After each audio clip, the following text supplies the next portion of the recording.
We didn't know if Shane Bieber, Corbin Burnes, Tyler Glasnow, Dylan Cease, if the majority of them were going to be traded, if two of them were going to be traded, how many were going to be traded at the beginning of the offseason. But a couple of them have been dealt. The latest being Corbin Burnes. We know Tyler Glasnow earlier in the offseason went to the Dodgers. Didn't think that Corbin Burnes was going to get dealt based off of some of the reports and then Rhys Hoskins signing with the Brewers, but he does go. And congrats to Baltimore Orioles fans. You know, now they're going to get new ownership and they get Corbin Burnes the day after that news comes down. So things seem to be trending in the right direction for them. They get Corbin Burnes. They give up Joey Ortiz, who's an infield prospect. He's their number 6 prospect, according to MLB.com, at least their 2023 rankings. DL Hall, left-handed pitcher, who's been in the big leagues for a couple years. He goes, and then the 34th pick in the 2024 draft. We can trade draft picks now. Like, when is that just a new CBA thing? I don't remember draft picks being involved in deals, but okay. That's something to take into account. Although AJ Preller, we know he and the Padres love the draft picks. But I look at this, and I think a lot of people looked at this around baseball, not just a Padres fan thing, but you're like, wow, why weren't the Padres, or why wasn't my team more involved in this? Or if you're not thinking at it from that angle, maybe we can get involved in one of the other starting pitchers that are out there. Maybe someone like Shane Bieber, because that's not that big of a return. The Baltimore Orioles have a stacked farm system. I'm not saying DL Hall and their number 6 prospect, Joey Ortiz, aren't good players, but they didn't have to give up Jackson Holliday. We knew he wasn't. That's like the Ethan Salas for the Orioles. Like, he's not going anywhere. They didn't have to give up him, Colton Cowser, Heston Kjerstad. They didn't have to give up any of those guys for one of the best pitchers in baseball when he is healthy. It's just 1 year, but Joey Ortiz is the 6th ranked prospect, an infield prospect, and it seems like they're going to have a pretty good group of young players coming up. So was it that big of a deal for them to have Joey Ortiz be in this deal? And then DL Hall, I'm looking at his page, and he was a top 100 prospect when he was a prospect, but he was never like top 10 or anything super special like that. And in the majors this past year, pretty good, but it was only 18 games, 3.26 ERA in 19 and a third innings. So the Brewers get control with DL Hall, and they're going to get a good talent, it seems like, with Joey Ortiz, and they get a draft pick, 2nd round. But if Corbin Burnes, this is where the Padres connection is for me. Like, this is what I think. If Corbin Burnes, he's the better guy than Shane Bieber, right? Like, he should get back a bigger return than Shane Bieber. If you look at stats, Shane Bieber, last year, 3.80 ERA, 128 innings. Corbin Burnes, 3.39 ERA. So better year ERA-wise, was an all-star, and he almost had 200 innings. Each of the last 2 years, he's had almost 200 innings, or over 200 innings, which was in 2022. 3 all-star appearances each of the last 3 years for Corbin Burnes. Cy Young in 2021.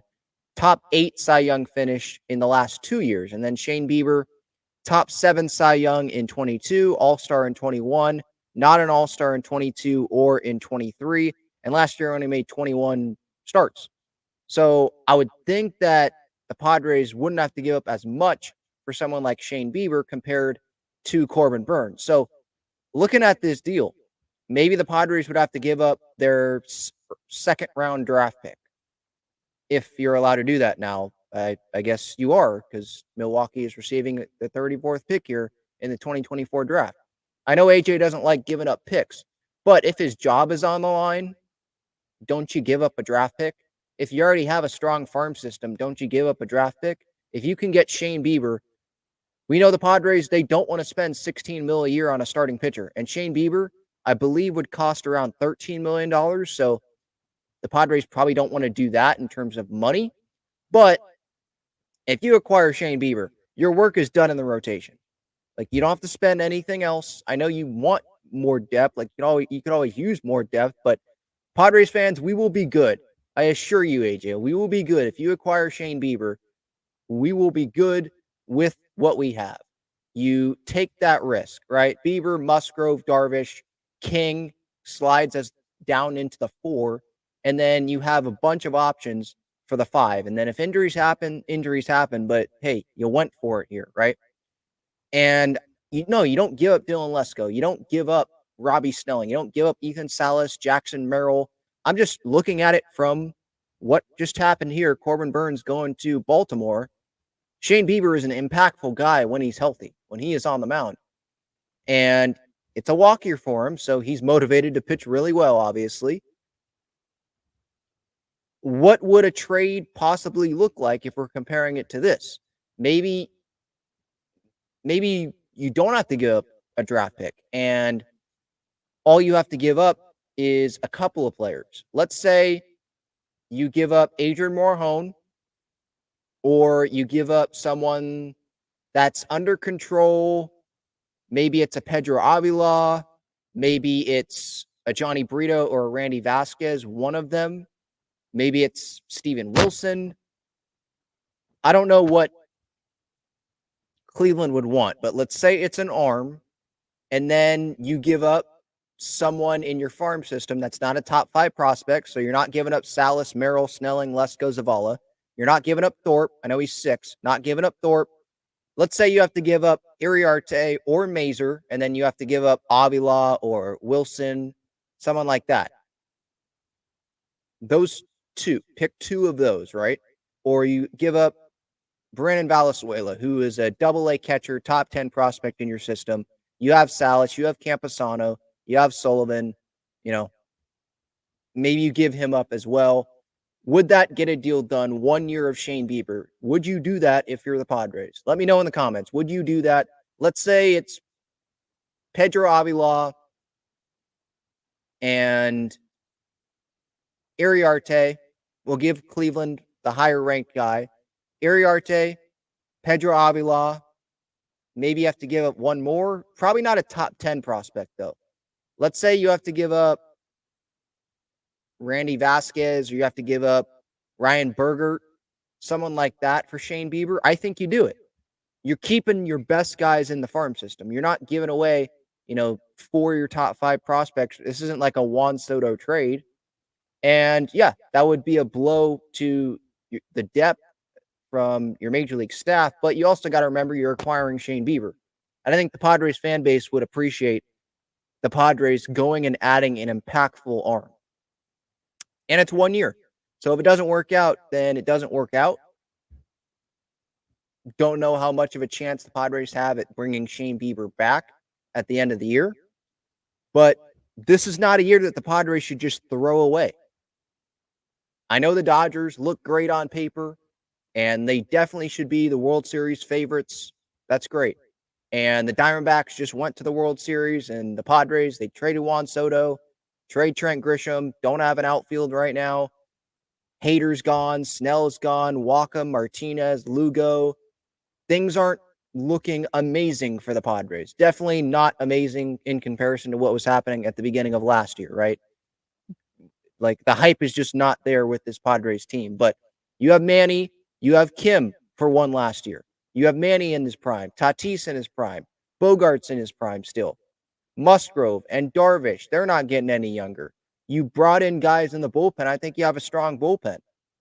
You need an impactful arm, another impactful arm. Go look at postseason teams.